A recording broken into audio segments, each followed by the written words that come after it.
నాకు 2 ఆడపిల్లలు, ఒక మగపిల్లగాడు సార్, పెద్ద అబ్బాయి.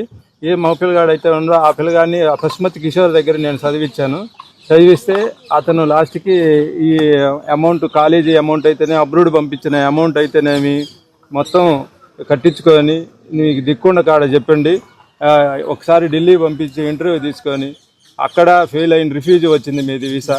హైదరాబాద్ పంపిస్తే రిఫ్యూజ్ వచ్చింది అని చెప్తే మీ ఖర్చుల వాటికి మీరు తీసుకొని నా అమౌంట్ నాకు వాపస్ ఇవ్వండి 40 లక్షలు, మీకు అంత ఖర్చు అయితే అంతకి డబుల్ తీసుకోండి, వీసాకు అయితే మహా అయితే 25,000 25,000 అయింది సార్, 15,000 అయింది సార్, దానికి డబ్బులు తీసుకొని నా డబ్బులు నాకు ఈయనని ఏడుకున్నా సార్. కాలేజీకి వెళ్ళి లాస్ట్కి వాడి సర్టిఫికెట్ కూడా ఇవ్వడేమోనని జాగ్రత్తగా హ్యాండిల్ చేసి వాడి సర్టిఫికెట్ బయటకు తీసుకొచ్చా సార్. నేను ఇప్పుడు ఎస్పీకి ఏమని కంప్లైంట్ ఇచ్చారండి సార్? సార్ మేము ఇప్పుడు ఇవాళ 8 మంది పిల్లలు వచ్చినాం సార్, ఇంకా పిల్లలు ఉన్నారు సార్. వీళ్ళందరూ ఒకసారి క్లోజ్ కావాలనేసరికి పరాయి ఊరోళ్ళు ఒకసారి అటు గుంటూరు, ఈ పెదకూరుపాడు కూడా ఒక రిపోర్ట్ ఉంది సార్ ఈ గురించి, కేసు గురించి.